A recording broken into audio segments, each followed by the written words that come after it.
Bismillahirrohmanirrohim. Assalamualaikum warahmatullahi wabarakatuh. Halo semuanya. Perkenalkan, nama aku Sarah Aulia Rahman dari Universitas Padjadjaran, jurusan Ekonomi Islam. Di video ini, aku akan menceritakan mengenai penemuan rancangan pesawat terbang pertama yang ditemukan oleh seorang ilmuwan muslim bernama Ibnu Firnas. Berkat penemuan beliau, alhasil banyak ilmuwan-ilmuwan barat yang terinspirasi untuk merancang sebuah pesawat terbang. Disimak ya videonya. Pertama-tama, aku bakal membahas salah satu tokoh ilmuwan muslim. Beliau bernama Abbas Qasim Ibnu Firnas yang lahir di Al-Andalus pada tahun 810 Masehi. Beliau dikenal sebagai seorang ahli kimia, humanis, penemu, musisi, ahli ilmu alam, penulis puisi, dan juga seorang penggiat teknologi. Pada tahun 852, beliau melakukan uji coba terbang dari menara Masjid Mezquita di Cordoba dengan menggunakan semacam sayap dari jubah yang disangga oleh kayu. Alat yang digunakan Ibnu Firnas ini kemudian dikenal sebagai parasut pertama di dunia. Pada tahun 875, Ibnu Firnas membuat dan merancang sebuah mesin terbang yang mampu membawa manusia. Setelah jadi, beliau mengundang orang-orang Cordoba untuk datang menyaksikan penerbangan bersejarahnya di Jabal Al-Arus dekat Cordoba. Namun sangat disayangkan, beliau melakukan satu kesalahan, yaitu lupa menambahkan ekor pada pesawat buatannya, sehingga beliau terhempas ke tanah dan menyebabkan cedera punggung yang amat serius. Selain itu, Ibnu Firnas berhasil mengembangkan formula untuk membuat gelas dari pasir, dan juga dapat mengembangkan peraga rantai cincin yang digunakan untuk memperlihatkan pergerakan planet-planet dan juga bintang-bintang.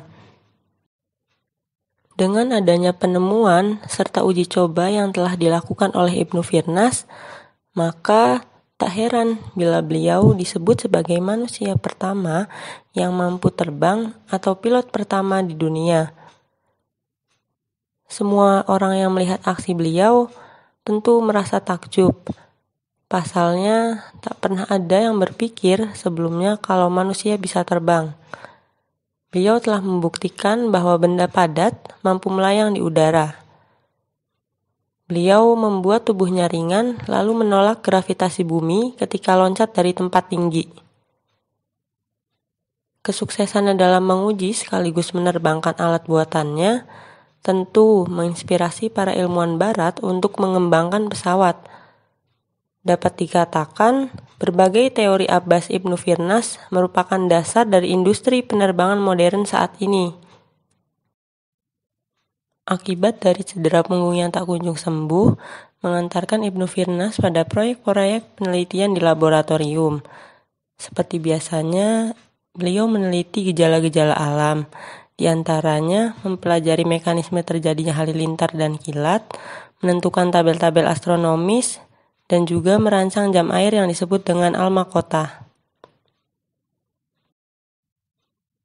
Negara Irak juga membangun patung sang penerbang pertama itu di sekitar lapangan terbang internasionalnya, serta mengabadikan namanya sebagai nama bandara utara di Baghdad.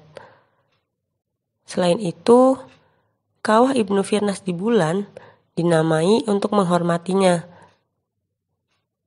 Dan juga salah satu jembatan di sepanjang sungai Guadalquivir di Cordoba juga dinamai untuk menghormatinya.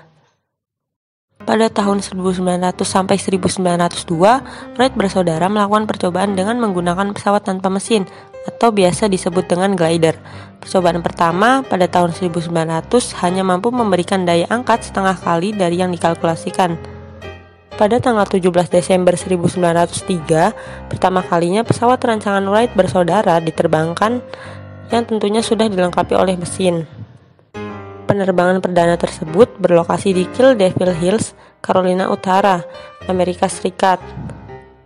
Penerbangan pertama dipiloti oleh Orville Wright dan berhasil mencapai ketinggian 120 kaki selama 12 detik lamanya. Masih di hari yang sama, kemudian saudaranya Wilbur Wright dapat terbang mencapai ketinggian 852 kaki dan dapat bertahan selama 1 menit di udara. Catatan tersebut merupakan langkah awal bagi kemajuan teknologi pesawat terbang. Setelah masa Perang Dunia Kedua, pesawat terbang digunakan untuk kepentingan komersial yang tumbuh sangat pesat. Pesawat masa kini dapat terbang membawa 300 lebih penumpang. Terima kasih banyak yang sudah menonton video saya. Semoga bermanfaat. Kurang lebihnya mohon maaf. Wassalamualaikum warahmatullahi wabarakatuh.